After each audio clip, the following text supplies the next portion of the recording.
This video is brought to you by MoviePalette.com and enter ROOM15 for 15% off of your palette.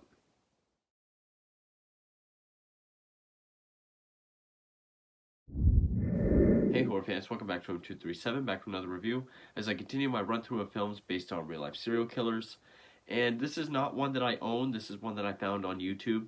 Actually, I found a small handful of films that was on my list of ones to check out for free on YouTube, so I'll probably be checking those out. But this was a film that I was going to pick up. I could have got it at the store I go to for cheap, but I never did pick it up. It's one I've known about for a long time, and I've always been curious about it because of the casting of the title killer.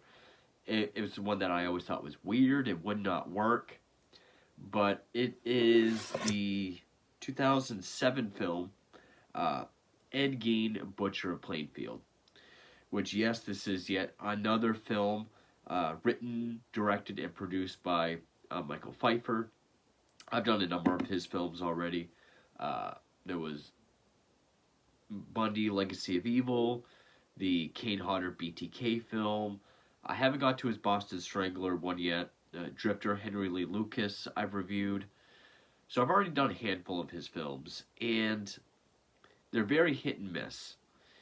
This is another one with Kane Hodder. Kane Hodder's the one that plays Ed Gein, and I don't know how well that works. I really don't. Some reviewers have said that they find it awkward. It's really hard to buy into it because he looks so little like Gein. In fact, even during the opening credits, they have a famous picture of Gein. So, I mean, if you want to do that, put it at the end credits, not the opening. Excuse me, because it's just going to look weird. Now, I even thought casting Kane Hodder as Dennis Rader was going to be weird in his BTK film. But they were kind of able to make him look a little bit like Rader. I think I actually called him Dennis Reuter in that review because he looks like Rader on steroids. And really just when he's dressed as the compliance officer. Here, there's no way to make him look like Gein. They don't put that flannel hat on him at all. He's either wearing a flannel shirt with a wife beater or just this bloody apron. Nothing else. And he really doesn't look or act like Gein at all. Supposedly, I read this was like his first real acting job, like outside of makeup and stunt work. So that's why he was really drawn to the role. It's not that his performance is bad, but I do agree with one reviewer that I read where they wish this was something else. I mean, if you want to take stuff from Ed Gein, I mean, a number of films have famously done that. Psycho, Chainsaw Massacre, Silence of the Lambs, they all took aspects of Gein. But you might as well just make a completely original film, because this one already is. The only thing somewhat similar is, okay, the town's called Plainfield. His name is Ed Gein. He kills a tavern worker and a hardware store owner. Haunted by the memory of his mother, if we get the idea, he worshipped his mother. And we see glimpses of, okay, he's saving the skin or doing something with the skin, and he robs graves. That's really all there is to Ed Gein in this film. They could have called it Backwoods Butcher or, hell, even call it The Ghoul of, and then make up a town. Any stupid title probably would have helped this film out quite a bit. And then you could have put this film was inspired by Ed Gein, but it helped. There was even a movie in the 70s called Deranged, which is not an Ed Gein biopic. It's just as fictional as Chainsaw Massacre, Silence of the Lambs, but it follows the Gein story more closely. That one I still haven't seen, but I do know about it. So other than Kane Hodder, we also have Adrian France, Priscilla Barnes, Michael Berryman has a brief cameo, which Michael Berryman and Priscilla Barnes were both in Devil's Rejects, and some of the sets or locations in this film were actually used in Devil's Rejects. Roberto Sheehan did the cinematography. Glenn Morissette did the music. And of course, it's put out by Bartholtz and Lionsgate. And apparently, the special effects were done by Tom Devlin of 1313 FX. Which it says the special effects, including the dummy of Michael Berryman for his death scene. I don't know, being on YouTube, if a lot of the blood and gore was cut out. The trailer definitely makes it look gorier than it is. I wonder if it was trimmed down at all. But, yeah, this might as well just be a slasher film. Now, I can see people probably liking this movie more than, say, the 2000 Ed Gein film, just called Ed Gein, or In the Light of the Moon, the same film, starring Steve Railsback. That's a much better, much closer telling of the Gein story. Yes, a lot of the names are changed in that as well, but that one feels more like a Gein film than this one does. This one just feels more like a Chainsaw Massacre inspired type film, which in a way it kind of is, but there's really not much to this movie at all. I mean, I give props to Kane Hodder. You can tell he's trying. You can tell he's trying to do something. He just doesn't work as Ed Gein. I will say the Gein story is, he's one of those killers that I would say I am more well-versed in than others. Maybe not... I would say I know about as much more as Gein as I do, say, Bundy or Dahmer or BTK.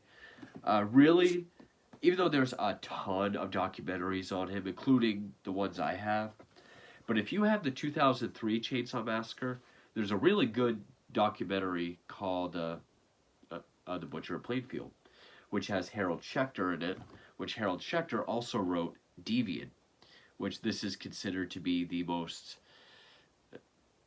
definitive work on Gein. If you're going to read anything on Gein, check this out. So, I do know enough about the Gein story to really just watch this and know, okay, this is really just a slasher film. Now, I don't know what Michael Pfeiffer's approach is. I don't know if he's intentionally like Will Barrett, who takes these true crime stories and tries to do a horror subgenre film built around it, but completely fictional. I don't know if he's doing that, or if he just wants to make his own fictional story. I don't know what his deal is.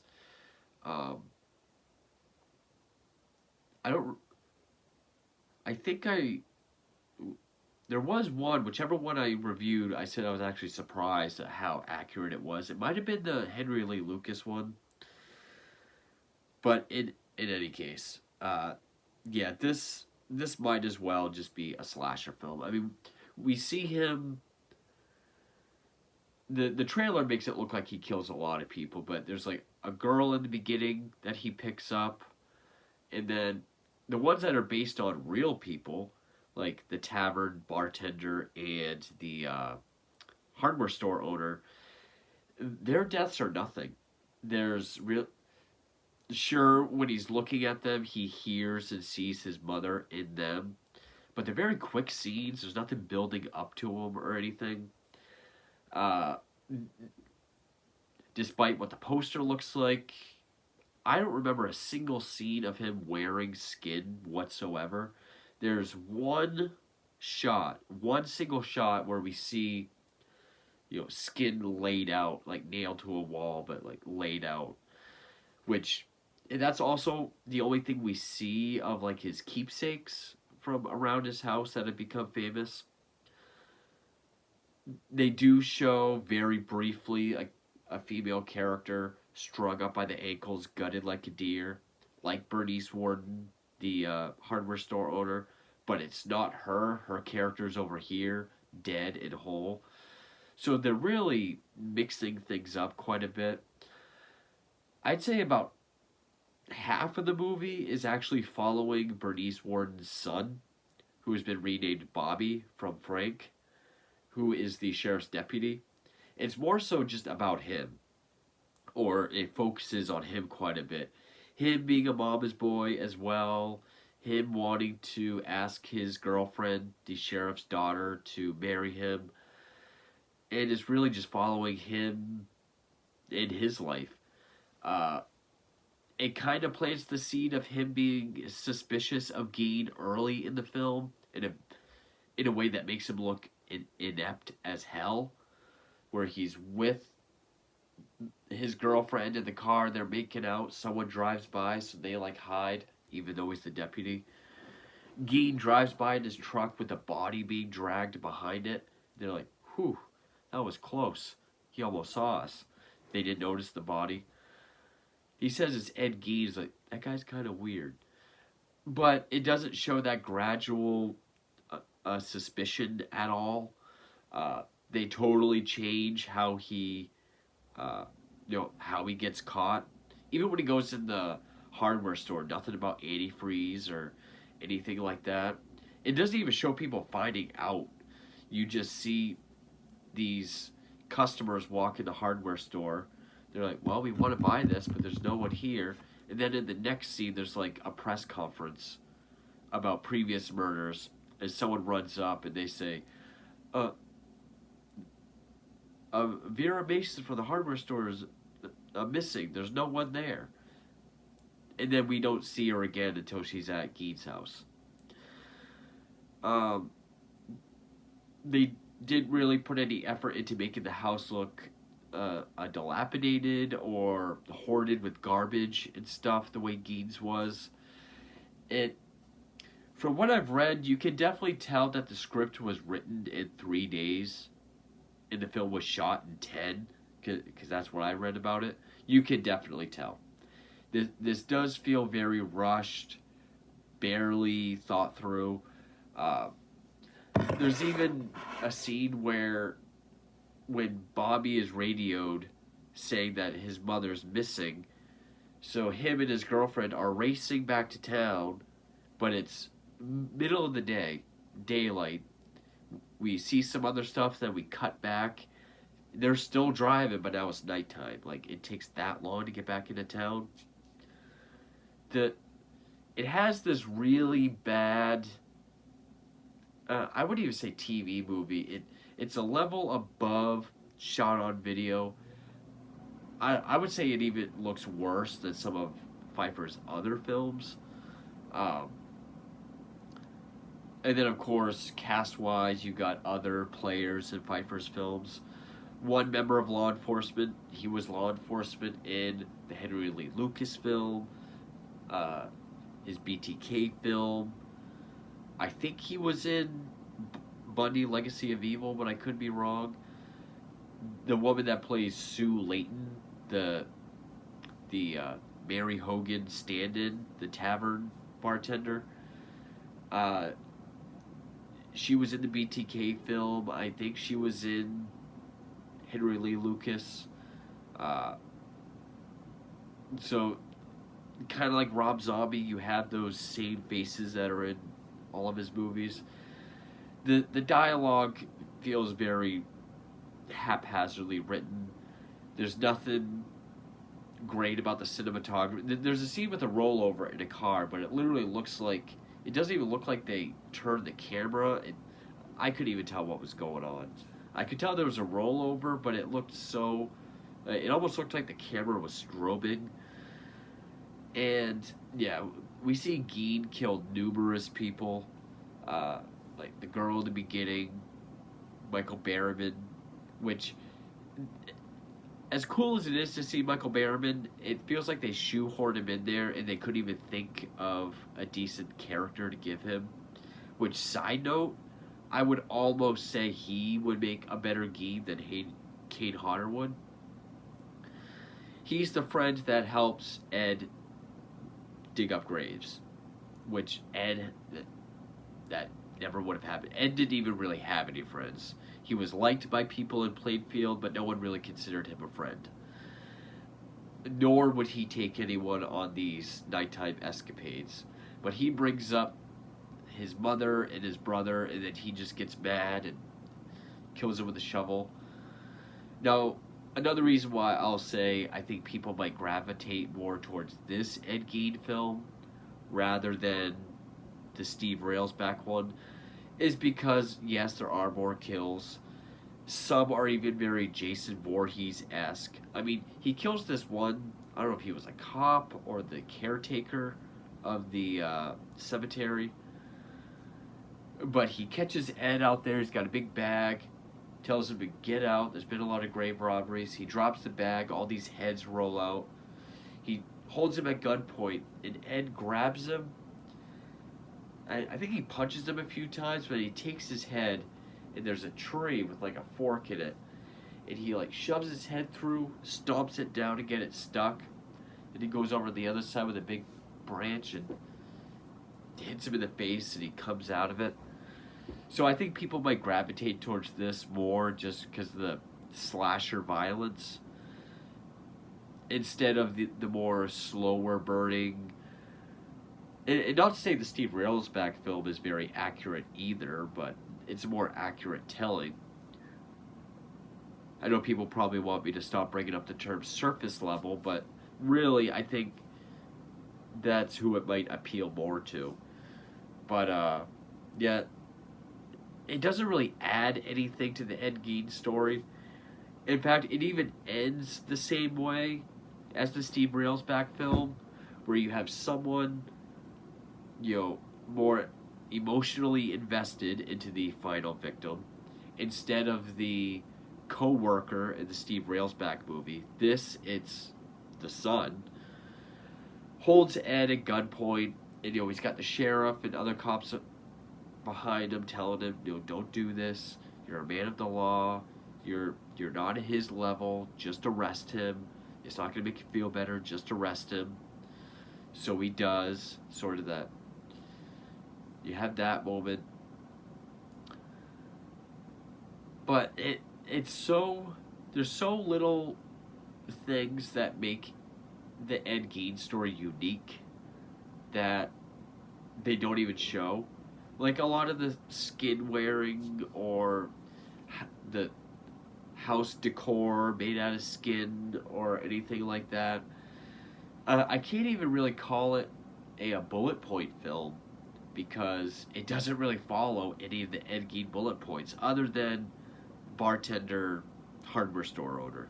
That's really it. That's really all it follows. As far as moments in his life that stand out. You don't get anything from his past. I don't even think you get any flashbacks, really. You really just kind of get these voices from Augusta, like, Ed, don't do that. You watch yourself, Ed. And of course, I don't know if it's just Michael Pfeiffer or if it's just what he thinks the audiences want, but all of the elderly women in real life, like Ed's mother Augusta, like the bartender Mary Hogan, like the hardware store owner Bernice Warden, who were all older, elderly women. I mean, Augusta was known to be this big, domineering figure. Hogan was known to be this kind of burly, sort of loudmouth sailor type.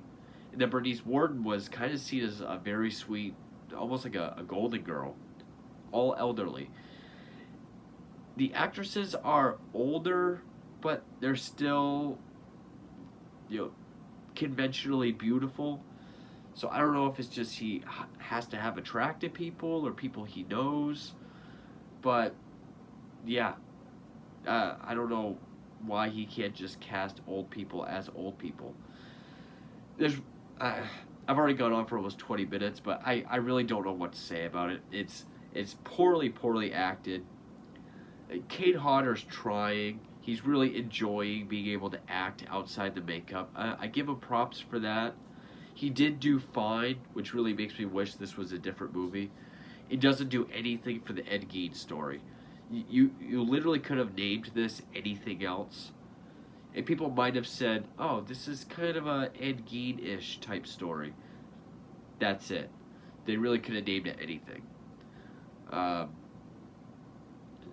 it doesn't do anything really different from previous Ed Gein movies or the previous Ed Gein movie. Nothing really flashy or interesting about the cinematography or the way it's filmed or the music. There was a piece early on that kind of reminded me to the theme of this film. And I was like, okay, that's kind of a nice touch. But then I don't really remember it popping up any other time. So, yeah, there's not much to say about it. I'm glad it's for free on YouTube. It's more of a curiosity to see, oh, Kane Hodder playing this obviously older serial killer who looks nothing like him. Let's see what that's like. But yeah, this is one you could definitely skip. Unless you have to see every serial killer film. And this is another reason why, like, Michael Pfeiffer is just above Uwe Lamel. And it's just because his movies look better or aren't quite as bad. It's everything bad about Uwe Lamel, Michael Pfeiffer is just one step up. But, so yeah, I guess now we'll get into the cliff notes and then the film itself. So first, just a brief cliff notes of Ed Gein. I don't remember if I did this for the 2000 film, which was one of the first ones I did during this run-through. But, so I'll try to keep this as brief as possible. But Ed Gein, known as the Butcher of Plainfield in Wisconsin, was born August 27th, 1906. It was a notorious serial killer and grave robber who between as early as 1947 up until 1957 who also became infamous for the numerous keepsakes he made from the human body parts and skin, these of which included whole human bones and fragments, a whole wastebasket made of human skin covering several chair seats, skulls on bedposts, female skulls, some with the tops sawed off, bowls made from the tops of human skulls, corset made from a female torso, skin from shoulders to waist, leggings made from human leg skin, masks made from the skin of female heads, Mary Hogan's face in a paper bag, Mary Hogan's skull in a box, Bernice Warden's entire head in a burlap sack, Bernice Warden's heart in a plastic bag in front of Ed Gein's potbelly stove, 9 vulva in a shoebox, one of which was said to be painted silver, a young girl's dress and and the vulvas of 2 females judged to have been about 15 years old, a belt made from female nipples, 4 noses, a pair of lips on window shade drawstring, a lampshade made from the skin of a human, and fingernails from female fingers. Despite all these items, Gein is only known to have killed 2 people, tavern owner Mary Hogan in 1954, and hardware store owner Bernice Warden on November 16, 1957. It is possible that he killed his older brother Henry in 1944, but this was never proven. He was suspected in the murders of 6 others, but that could have never been proven. He said he made about 40 nighttime trips to local cemeteries and stealing from at least 9 graves. He would read the obituaries, find older women that reminded him of his religiously domineering mother Augusta, who died in 1946, and that's when his whole world shattered and led to his crimes. It is said he was obsessed with his mother and even saw her as a godlike figure, and after her death he became interested in making a women's skin suit, which he would parade around the farm property in. He was found mentally incompetent to stand trial and sentenced to a mental hospital. His case was later reopened, but he was again found insane and lived out his life in the same hospital. His crimes and aspects of his life has inspired a number of characters in popular horror films, such as the killer Mama's Boy Norman Bates in Psycho, skin mask wearing cannibal Leatherface in Texas Chainsaw Massacre, which Gein did later admit to practicing cannibalism, but not as much as his reputation would imply, and the skin suit wearing Buffalo Bill in Silence of the Lambs. He died in 1984 at the age of 77, though his tombstone was stolen. His plot is still easy to find, which is right next to his mother, Augusta. And so now we get into the film itself, and I know I probably don't have to take these notes and criticize every little scene or aspect, because, well, even in this one, it just says based on a true story. It doesn't say, hey, some of this shit's been fictionalized. But as I'm watching it, I'm just like, I do want to mention just how far off that is. But again, at the same time, I really can't tell with ones like this if they just don't give a shit or if they just don't know or what. But so anyway, it opens up Plainfield, Wisconsin, 1957. Probably the first and one of the last accurate things to happen in this film. A young woman brought back to Ed's, knocked out and placed on meat hooks, still alive, and then she falls off. No, that didn't happen. Very Chainsaw Massacre too. In fact, I think that's even the scene that has the music for the 2003 film. There's some pictures in the opening credits, such as the real Ed Gein, the real Bernice Warden's head that they found, his farmhouse. Not all of the dead bodies that we see in the pictures are from the Gein case. I think some of those are just random.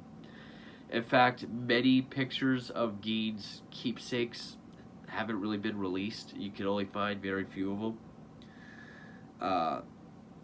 Car found with blood spatter on the window and a bullet. Driver said to be an 18-year-old girl, which is the one from the beginning. The only time a car was found on the side of the road, kind of suspiciously, was Bernice Warden's car when he abducted her after killing her, and he just took her to his truck and then left it. He has help in digging up bodies at a cemetery. This is Michael Berryman's character. No, but he's also depicted as a friend. Like, he says something, and he's like, well, why do you gotta talk to me like that? I'm your only friend, especially after your mother and brother died. Again, he didn't really have a real friend. He was liked by people in town. That was about it. And then, he mentions his mother and brother, so you can't say this is based on him killing his brother during a quarrel, which is what they believe to have happened. Kills a cemetery caretaker or cop, which, no. And so then he kills the tavern worker, renamed Sue Layton from Mary Hogan. Customers just left the bar. It's still daytime. It's still open hours. And he's hearing his mother's voice, sees his mother's face, and he just reaches and strangles her. And again, this is played by a woman that's been in a few Michael Pfeiffer films. And again, his mother, and Priscilla Barnes, I don't know why they're older but still conventionally attractive instead of being the elderly women that they were. So I just found that kind of weird. He didn't strangle her. He shot her, then dragged her out the back. And this was in 1954. The movie, similar to the 2000 film, it looks like the Hogan and the Warden murders were like days apart, one right after another, when in real life they were 3 years apart.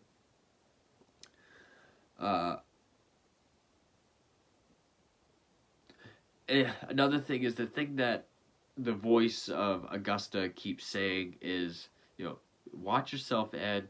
You gotta grow up to be big and strong like your daddy.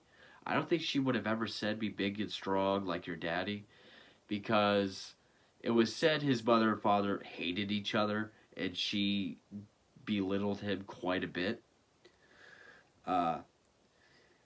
We follow a somewhat inept mama's boy sheriff. I'm guessing it's just kind of showing a parallel. I think his mother is supposed to be the Bernice Warden character, and he's the guy that's suspicious of Ed Gein, but a fictionalized version named Bobby instead of Frank. Yeah, because there's that scene where he sees Ed driving but doesn't see the body dragged behind it. But that's it. He's not suspicious of Gein at all throughout the rest of the film, which I thought was strange. But yes, his mother is supposed to be the Bernice Warden character. She runs a hardware store, so yes. Uh, Portrayed as sweet and kind as she was, but a more beautiful older woman instead of the elderly golden girl type that she was, renamed Vera Mason. Tavern owner is still alive and he cuts her head off with a rusty saw. She was fatally shot, but he did cut her head off and then remove her face. Bobby informed that, and then there's a lot of scenes with just Bobby and his girlfriend sitting in a field, picnic, or making out in a car. There's a lot of nothing in this film. Told that his mother's missing. These customers go in the store. There's no one there. They tell people she's missing. So then he gets on the radio. It says that his mother's missing. Which, in real life, it was Bernice's son, Frank, came home from hunting, went in the store, saw the blood trail, and knew something was wrong. So, he was the one that initially found out something was wrong. He wasn't informed. And he automatically suspected Gein because he knew he was going to go in there to buy antifreeze, checked the sales ledger, saw Gein antifreeze, and decided to look into him. It takes all day to get back into town because it was daytime. We cut something else, and when we cut back, them still driving to town. It's now nighttime. They get in a rollover. Bobby leaves to get help, and Ed finds and takes her. Nope. Again, this whole ending is pretty well fictionalized. A local guy says to the sheriff he saw Ed driving with, he said, a woman or a woman's front sticking out of his trunk. So that leads a fleet of cops to go out to the farmhouse. In reality, the deputy told the sheriff the suspicions of Gein. So Sheriff Art Schley and Captain Lloyd Showposter, I always mess that name up, they go out to the farmhouse by themselves at first. It's not a whole fleet. It's not the whole department. And then that's where they find the body of Bernice Warden. They go upstairs and Sue Layton's skin and face is found laid out and nailed to a wall. We see it for a brief moment. Which, her skin was used for some of the many items, but her face was found in a bag.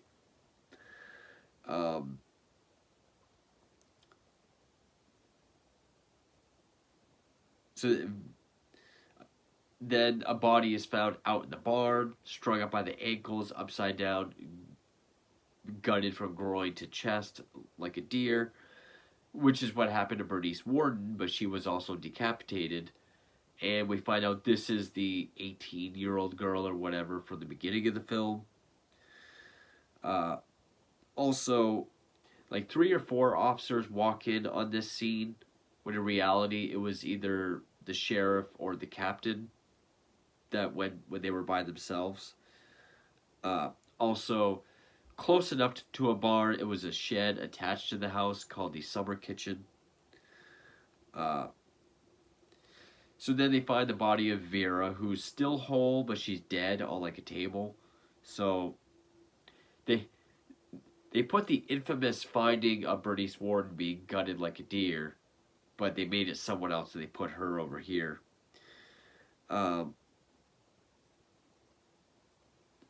So Ed puts the girlfriend's leg back together because it was busted. He carries her back out to the field where she was. Bobby goes looking for her.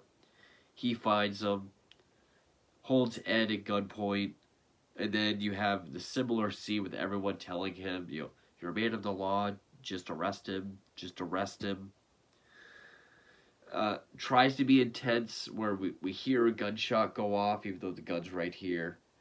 And then it shows everyone's reaction, and then it cuts to, and Ed's fine. I guess he moved it. Then in real life, they found Ed at the grocery store, and they arrested him with no issues. Ed text says Ed was accused of 10 murders, but only charged with 2. Declared unfit for trial and sentenced to life in jail with no parole. Lived out his life in mental institutions. He was only arraigned and convicted of 1 murder. That was Bernice Warden. He later confessed to Mary Hogan, even though they found her face. They can confirm, too, his brother was never proven. He was suspected of 7 or 6 more. He only stayed in 1 institution, which was the Mendota Mental Hospital. It didn't say, but he was tried again, I think in either 68 or 74. I can never remember which one. But he was found unfit again. And then he was sent back to the same hospital. It does say that he was a model patient and died in 84, which is true. And then that's the movie. So yeah, is this the worst of Pfeiffer's films? Honestly, maybe. I was able to get into BTK a little bit.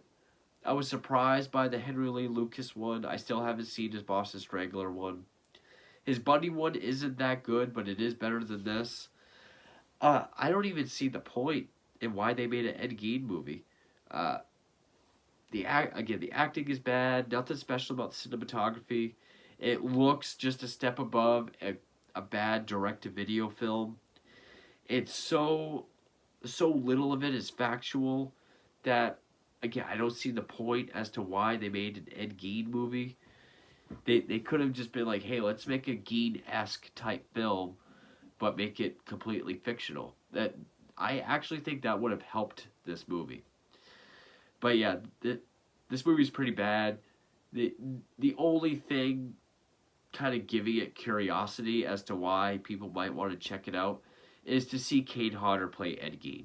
And even then, even though he's doing a commendable job and you can tell he's trying and you can tell he's into it, he's not Ed Gein. He looks so different from him. It's really awkward. It's really hard to sort of get behind it. But yeah, this is definitely not as good as the 2000 film. I'll take the Steve Railsback one any day over this one. And again, not every serial killer film is trying to be super accurate, but I think there is a limit. I mean, this one is so far off and so different that I don't really see the point why it's called Ed Gein. But that's all I have to say for that.